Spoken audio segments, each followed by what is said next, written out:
All right, so my clock shows 11:02, so we'll go ahead and get started. Welcome, everyone. My name's Dr. Jill Abney, and I am the Director of Presentation U, UK's Speaking and Writing Center. And we're excited to be with you today. I'm joined by several members of my leadership staff at Presentation U, and they're going to share some of their expertise and experience in working in a communication center with their presentation, public speaking, and presenting a crash course. I'm joined by Izzy Blaber, my TA, and a doctoral student in counseling psychology, Sophia Didier, one of the student program coordinators for Presentation U, and Arlie Stiff, another student program coordinator. So they'll be cycling in and out to give you all some information. Just a quick introduction to our center. We are a speaking center, a communication center that prides itself on being a welcoming space for all students, and that includes students in multiple modalities. And we're coming to you live from the basement of William T. Young Library, where our center is located, but we also offer virtual services, two different kinds. There's a face-to-face live Zoom version that we do, and there's also an e-tutoring sort of asynchronous file exchange with feedback that we do. And so we're eager to meet students wherever they are and whatever modalities they're taking classes in. But I'm gonna be quiet and hand things over to Izzy, and she'll take it from here. Thank you so much, Jill. So hey, y'all, like Dr. Abney mentioned, my name is Izzy. I use she, her pronouns, and I'm the TA for Presentation U, and I'm joined by Sophia and Arlie, and we'll be talking to y'all about kind of what goes into public speaking and presenting and tips and tricks that we use when doing our own presentation work and also helping tutor folks on their presentations. So with that being said, I want to give you all a little bit of information about who we are. Jill mentioned briefly what we do, but I want to talk to y'all more about how Arlie, Sophia, and I are qualified to be talking to y'all about presentations. First things first, we do work at Presentation U, so we have pretty much daily contact with presentations and discussing communication and tutoring across all modalities, whether that's online, asynchronous, or in person, and across a variety of subjects too.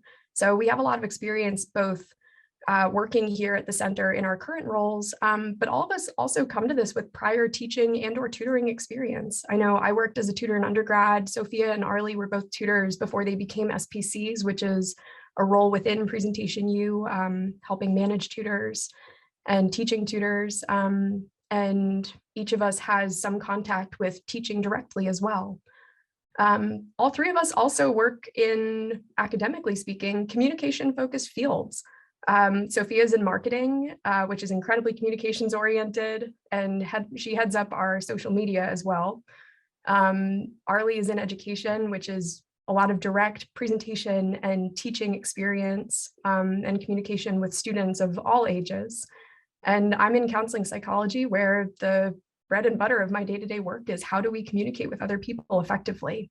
So between the three of us, we come in with a lot of experience in a variety of contexts on how to present, what communication looks like, what effective communication looks like, and a lot of thoughts about how to optimize it. So with that in mind, we kind of came up with three main steps of presenting effectively. And you'll notice throughout the slideshow that there's color coordination across the themes. So if you get lost, just check out what color it is, and that should help you keep track. But when we break presenting down, the three main components that we kind of discuss are planning, actually creating your presentation, and then the act of presenting. Because I think a lot of times people talk about presenting as if it's just getting up on stage or getting up in front of your class or sitting in front of a Zoom panel. When in actuality, the majority of the work goes in the first two steps. And so bringing attention to those steps and how to do those as best as possible helps make the third step easier. I also want to pause here and ask, for those of y'all on the call, if you want to pop in the chat, how many of y'all have had to give presentations or talk in front of a group of people and present your material? You can just pop that in the chat. I'm going to take a guess that it's most people because I don't know about you, but I've been expected to present, I think probably since at least 6th grade, and in a variety of formats. But now I also want to know, okay, so do me a favor and pop in the chat. How many of y'all get really anxious or nervous about presenting? I can't see the chat, but I see bubbles popping up, and I'm going to assume it's at least a few people. Yeah, Presenting for people me. are agreeing. Okay. I feel like it's usually a safe bet, right? I know for me, presenting can bring up a lot of anxiety, and I get paid to help people present well. Like it is still a source of stress. And at the same time, it's something that is workable. So with kind of thought and attention on the front end, the back end of actually presenting can be slightly less stressful. And we're also going to talk about some ways to deal with that stress and what that looks like. So when it comes down to planning your presentation, the first thing that we kind of need to think about is who are you going to be presenting to?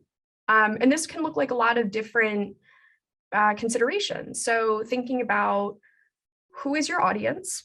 How are you going to be talking to them? And what is the appropriate level of information for these people, right? So let's say I'm giving a presentation to a group of 6-year-olds who want to learn more about dinosaurs. We're going to have a really different conversations than an upper level paleontology class in college would be having with students who are dedicating their college careers to studying dinosaurs. So that's a dramatic example, but think about how you need to match what you are presenting to the level of information that your audience can actually work with and take in and benefit from. That also impacts the depth of background that you provide. A group of 6-year-olds probably doesn't care that much about the various bone structures of different dinosaurs and how to differentiate those. The group of college kids, however, probably needs to know more about that if they're going to be going out in the field and learning how to find dinosaurs. It also means thinking about your choice of words. So again, with our group of 6-year-olds, you're going to use different language about dinosaurs than you might with a group of college kids. And the dinosaurs example is kind of a silly one, but it holds true. It's really important that we're thinking about what language is accessible to the people who we are talking to and how to help everybody get the most out of the presentation. And in terms of accessibility, that also applies to how you are actually making your content, which we'll talk more about later, but keeping in mind who is in your audience and how to optimize the availability of your information, the accessibility of it, whether you're providing kind of simultaneous closed captioning if you're doing presentations, or if you're offering live transcription at an event in person, and also taking into account learning styles if possible. So there are a lot of different features of your audience that can really impact how they will engage with your material. And thinking about those ahead of time really helps make your presentation the best it can be. It's also really good to track your audience's engagement. I come from a field that talks day in, day out about how we connect and disconnect with other people. And when you're presenting, one of the most important things you can do is connect with your audience, because people, there's this really great quote that people don't often remember the things you say, but they do remember how you made them feel. And that's kind of when people reflect back on your presentation, the goal is that they feel like they got something out of it. And that actually also facilitates their likelihood of remembering what you talked about. So track their engagement, check in like, hey, can you guys hear me okay? If it's in person, or if you're on Zoom, hey, can you all see the same screen that I'm sharing? Like, are we all on the same page here? Can you guys hear my audio? Is there any feedback? So being mindful of those things, even in the planning stage, can make a huge difference. Next up, you got to plan your context. So this is the nitty gritty of like, where and when logistically are you going to be presenting or speaking? Are you going to be presenting virtually? If so, what do your technology needs look like? Do you need to go find somewhere that has a really stable Wi-Fi connection if you know yours at home isn't great? That's my case. It's a pain, but oh well. So I know that I do better if I come have meetings here or anywhere on campus with good Wi-Fi. Do you need a microphone? Do you need headphones? So think about those things. And if you are presenting in person, think about how big is this audience you're going to be talking to? Are you able to project your voice loudly enough that everyone will be able to hear you all the way in the back of an auditorium? Or do you need a mic? So thinking through kind of what those needs are based on your context is really important. And then also think about when you're doing it. So in my work, I end up going to research conferences, and there's kind of a running joke, at least on my conference circuit, about how like you do not want the after lunch slot because people are going to be very full on good conference food and they're going to be sleepy. And you just have to work so much harder to get people's attention and to keep it. And so that's something to keep in mind. Like if you know your audience is going to be sleepy the first 10 minutes of your presentation, you might want to tailor it a little bit if you can, to maybe put some of the fluffier material in that space and save the meatier material for when you know you have their attention and can keep it. It's also really important to think about how long do you actually have?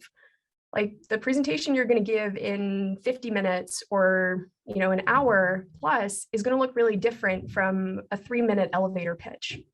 And so think about how that informs also the depth of information that you provide, the type of analysis you offer, and really kind of what materials, like visual materials you need, like slides, and let the context inform how you develop that.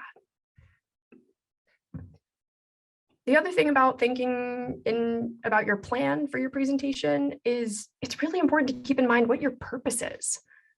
So even in the planning phase, one of the first things that I try to think about when I'm giving a presentation is, what am I doing? Why am I presenting to these people? And what do I want folks to take away? Because realistically, people aren't going to remember every single word you say to them. That's okay. But take the time to think about what are the really big themes that you want people to walk away with. And how can you then help make your presentation emphasize those?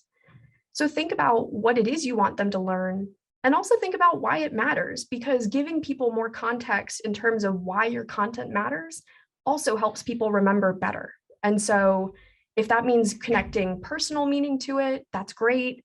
Even just situating your material in a context that people are familiar with can make a huge difference. But give folks meaning to grasp onto, because that will make a huge difference in remembering your presentation. And now I'm going to switch the screen to Sophia, or Arlie, excuse me.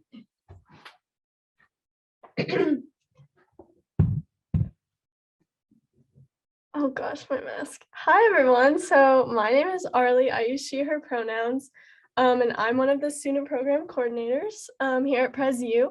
And so I'm going to be talking a little bit about the creation portion of doing a presentation. And this is where the planning that Izzy just talked about really comes into play. And that's why that first step is so important, because your creation of the content will just be so much easier if you really implement the planning steps that she just talked about. So first, for your content, when you're introducing your content, this is really important to build the foundation for your entire presentation. So this is where you kind of want to activate prior knowledge. You want to really engage your audience and providing some context for them to understand exactly what you're presenting on and why you're presenting on it. Introducing yourself is a really important step as well. And I know for me, for my online presentations that I've done, this is sometimes a step that is really easy to skip or forget, just because your name is kind of in your box. You're kind of just running through the motions and feels like you're just talking at your computer. But introducing yourself is really important and is a great step to start engaging your audience. And after you've introduced your content, you've engaged your audience, you've talked to them about the material that you're going to be presenting on, you're going to explain the actual material that proves the point that you're trying to come across, or really achieves the purpose that you came up with during the planning session.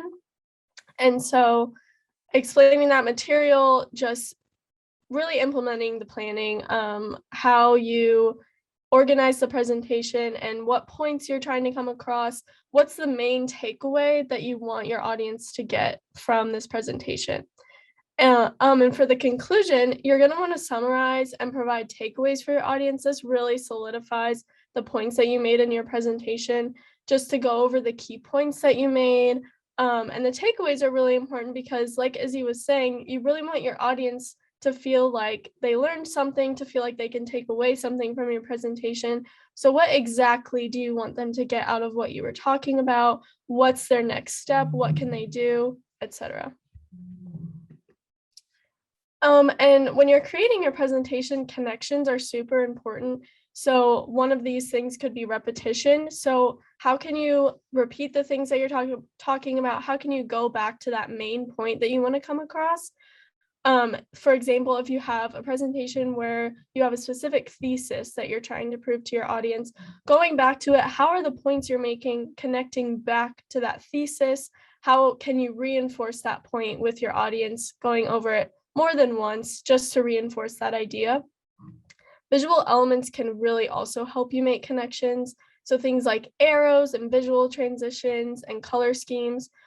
So like, for example, for this presentation, the color scheme is meant to help you make connections. So the planning section was a specific color, the create section is a specific color, and the present section, so that if at any time your audience gets lost or is wondering what part of the presentation you're in, it's really easy to understand and really clear. And then verbal transitions are important because if you're just jumping from point to point, you can lose your audience pretty easily. So just when you're transitioning from one point to another, ensuring that you are telling them exactly what you're doing, how you're transitioning into the next point. And this can also be done in your presentation.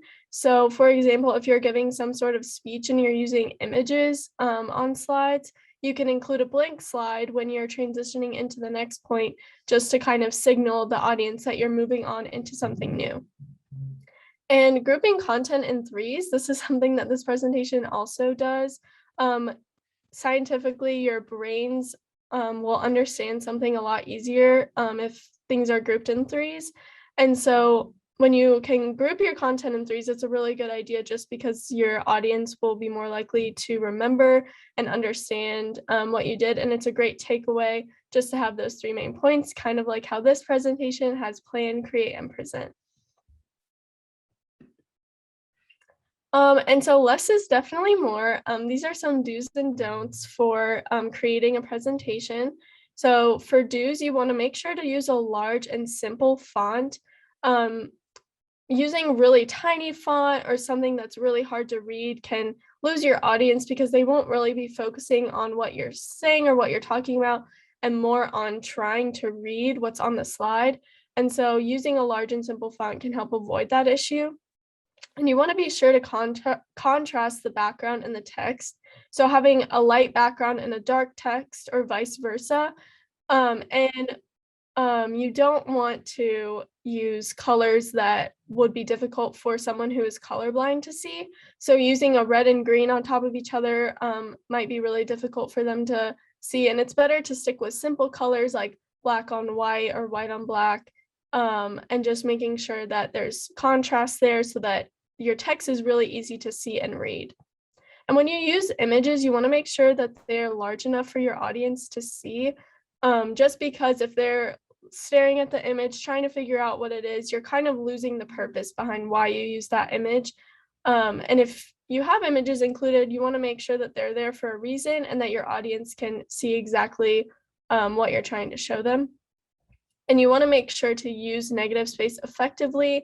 So that just means evenly spreading out the material on your slide. You don't want to have a big section that is just completely blank and then another section that's completely full of things. That can be really distracting, and it's more aesthetically pleasing to just spread out everything evenly.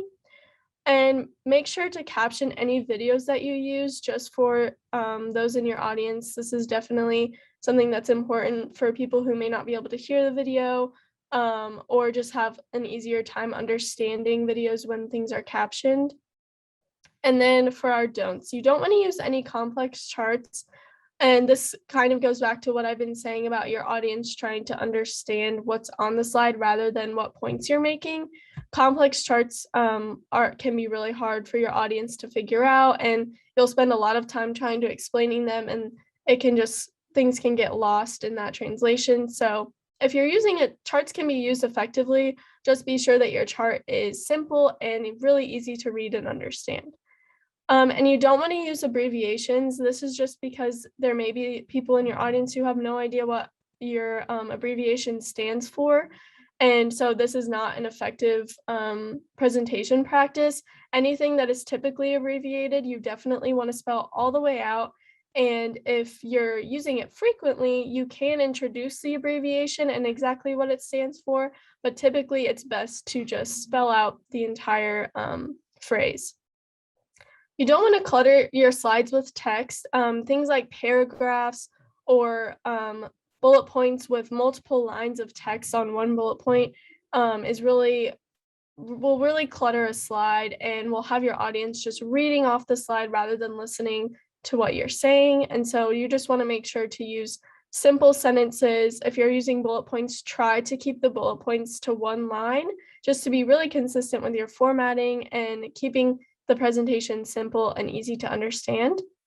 You don't want to use full sentences. This just keeps going back to the same point of distracting your audience. You want to have those main points on there that you can elaborate upon, but you don't want to use full sentences or paragraphs or anything like that, just because the goal isn't for your audience to read your slide. The goal is for them to listen to what you're saying and to get the main points from that. You also don't want to put content on your slides and then not discuss it. So if you're including anything on your slide, just be sure that it's something that you want to talk about, it's something that you need to talk about, and it's something that'll help prove the purpose of your presentation. So that's something that when you're creating, just be sure that everything that you're including on the slides is important, and it's everything that you're including is something that you will definitely be able to talk about. And so the last step for Create is just to ask for feedback. So you want to be sure to use your resources. So there are lots on campus like Presentation U, The Study, and then you can also use your classmates, friends, family members, and even pets. So just practice presenting, ask for their feedback. You want to make sure that what you believe your purpose to be is exactly what your audience is getting from it. So you can ask for feedback on things such as clarity, flow, pace, content, organization, etc.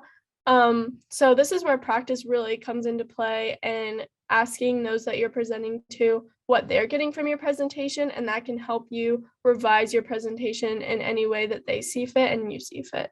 So I'm going to show a little bit about Presentation U's resources. I think I have to stop share and then reshare.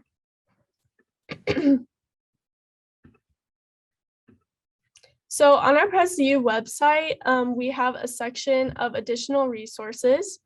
And if you go down to student resources, we have 2 awesome tutorial videos on how to both upload a video to UJA and also how to record a presentation in Zoom.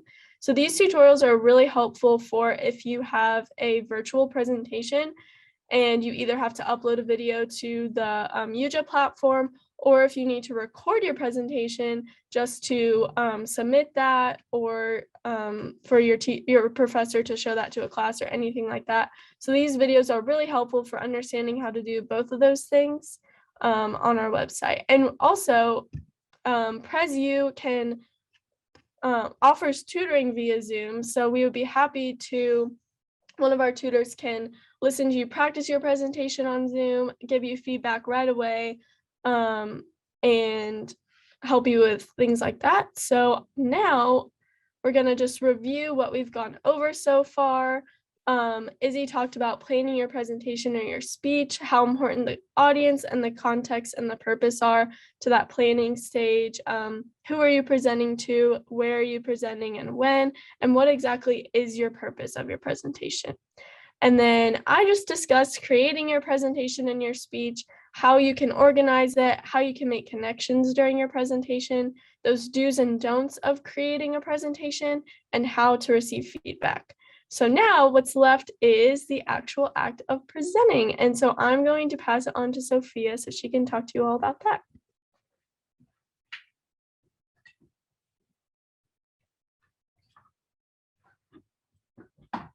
Hi, everybody. I'm Sophia.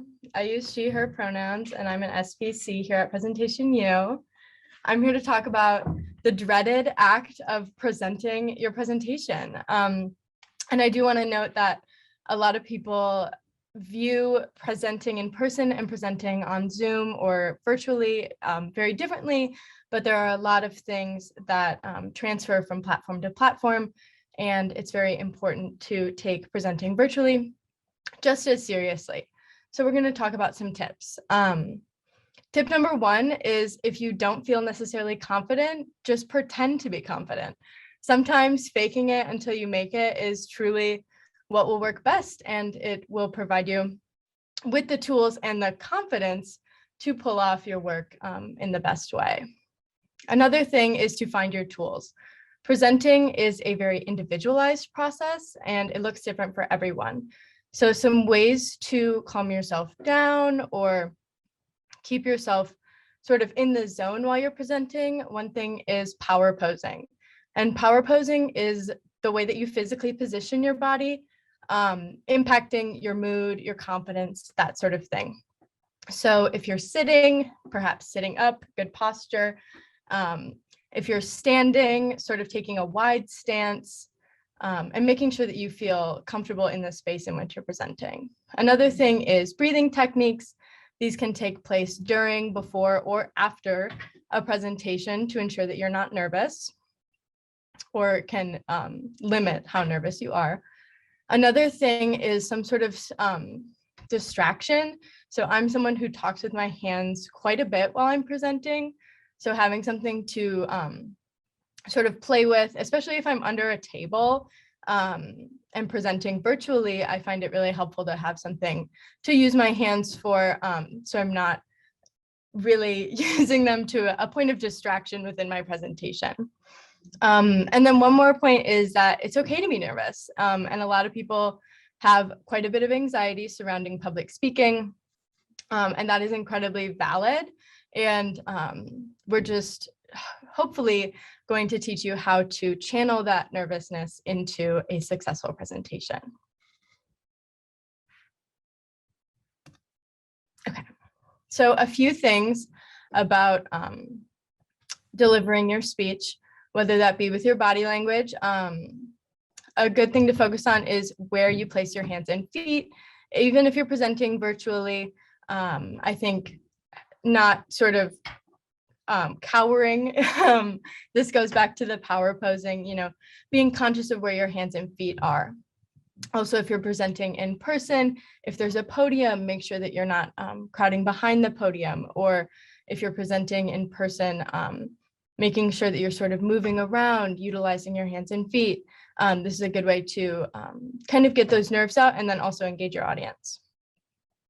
Another thing is to face your audience, whether that be in person or virtually. We don't necessarily focus on eye contact, but sort of addressing your audience with your body is a great way to sort of keep your audience engaged. Avoid reading directly off of visual aids, especially if you're presenting in person. This can force you to sort of turn around and look at that visual aid. I know that when you're presenting virtually, it's right in front of you, so it can become a habit to read directly off of a slide and not sort of integrate personal stories or everything that isn't necessarily on your slide, but just sort of avoid reading directly off of a slide. Another important tip that we often forget is to just breathe. I know that it can be awkward, or you can assume that it's awkward if you take a breath during your speech, but just sort of prioritizing being able to breathe and calm yourself down. This is really critical. And then another thing is to dress comfortably. I always recommend to try your outfit on before. Make sure it's something that you enjoy wearing or that you feel confident in, not trying out a brand new outfit the day of a big speech because you could be really uncomfortable in that outfit. And whatever sort of dress to make you feel like your most authentic and your most confident self. In regards to your speech, a very important thing when you're presenting is to slow down. I know that it can be force of habit to speak very quickly, but in order to sort of emphasize your main points, it's really important to slow down and enunciate those words and then project, whether that be virtually or in person. I think it can be a really powerful practice to ensure that you feel confident within your speech by projecting. A few more additional tips with delivery is the importance of engaging your audience. Catching their attention early can help, or catching their attention early and then keeping it throughout. So what can catching attention early look like? This can be a personal anecdote. This can be some sort of joke. In regards to humor, obviously use it appropriately, but other things that could be used to catch your audience's attention could be a bizarre fact, something relating to your topic that isn't necessarily widely known and could be broken down into 1 or 2 sentences as sort of a fun little tidbit at the beginning. And then engaging your audience throughout. This can look like engagement checks, encouraging people to utilize the chat function if you're virtual, or just calling on people if you're in person or virtual in a non-webinar setting. And then show up as yourself. If you feel like your most authentic self, you'll be able to perform to the best of your ability. Try not to mask yourself as someone else or try to take on a persona that isn't yours, because you'll feel most comfortable as you. And then just be as prepared as possible. As Izzy and Arlie mentioned within the first 2 sections, there is so much to do that goes into sort of prepping yourself for a delivery of a speech or a presentation. And at some point, there's a level of good enough. So we don't aim for perfect, we aim for good enough, because nothing will ever be perfect. And it's okay to mess up. Like I always say, especially to clients that come into Presentation U, no one knows what your personal notes look like. No one knows exactly what you envisioned for a presentation. So if you slip up on 1 to 2 words, even 1 to 2 sentences, they don't know that you omitted that. They don't know that you added it at the last second. And it's all about your ability to sort of play it off. And when the time comes to present, just do it. There's a point of diminishing returns in which the work and effort that you're putting into it it's just going to level off. It isn't going to get you to some sort of perfect, miraculous point within your presentation. So when it comes to presenting, we encourage you to just take the leap and go for it. And now we're going to hear a little bit from Izzy to close it out.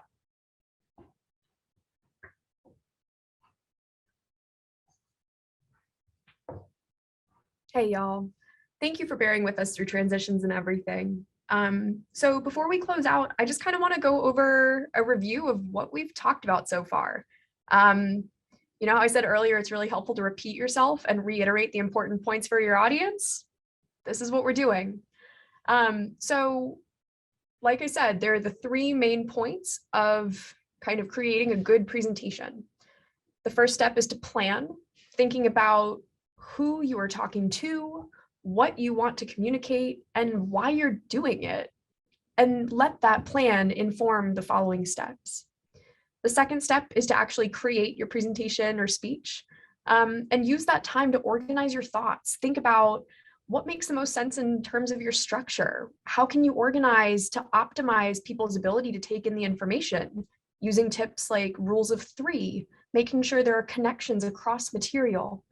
And also use a variety of tools to communicate your content. So make sure that you're using audio or oral information to supplement if you have visual slides, or if you're giving a presentation or speech, having slides to back up your verbal presentation. This also looks like making sure your presentation is accessible when you create it, and keeping accessibility in mind. And lastly, it comes down to just present. So that's when you have to practice your presentation, breathe, and just do it. And the breathing part, I cannot stress this enough. I think it's one of the most important things that we forget when we're presenting. And it's hard because if you aren't breathing in a kind of slow and measured way, it's really hard to talk in ways that people will be able to hear you and understand you. And like Sophia mentioned, it's actually it can be helpful to take a breath during your speech or presentation, no matter what format you're in, because it gives your audience a chance to catch up with you, and it lets them breathe too. So it's okay to use that and incorporate it in your presentation and give yourself space. And lastly, just do it. It's going to be good enough. And sometimes you have to just get it done. So take the chance. thank you guys so much for listening. And we're around if y'all would like to ask any questions about presentation or speeches or about the services that we offer at Presentation U. And I'm going to share this slide here has our contact information as well as our website. And we want to let y'all know too, we are taking appointments for the rest of the semester virtually and for e-tutoring. So please feel free to reach out if you'd like to come see us. Are there any questions? Thank you, Izzy. I'm gonna jump in here and just reiterate that we are always excited to meet students where they are and to help you with whatever stage of the process you're in. If you're being asked to prepare your presentation and you're just getting started, or you're polishing it up and need to practice, there's a lot of different stages we can intervene in. And we also can help with other communications-based assignments like writing papers, writing research papers, designing infographics. We even look at resumes and cover letters to sort of assess their messaging there. And so while we focused on the presentation aspect today, we provide a lot of other services as well. So any questions from the audience for the folks, the presenters?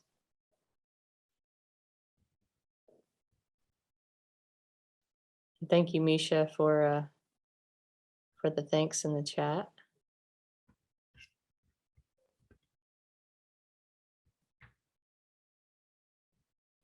All right. Well, seeing no questions, Misha, I'm going to turn it over to you, and we appreciate you all having us. Awesome. Thank you guys so much for joining us today. Guys, if you have any questions, I popped our website for UK Online into the chat. Feel free to check us out and email us or Presentation U if you have any questions. Have an awesome day, everyone. Thank y'all so much for having us. Thank you. Thank you.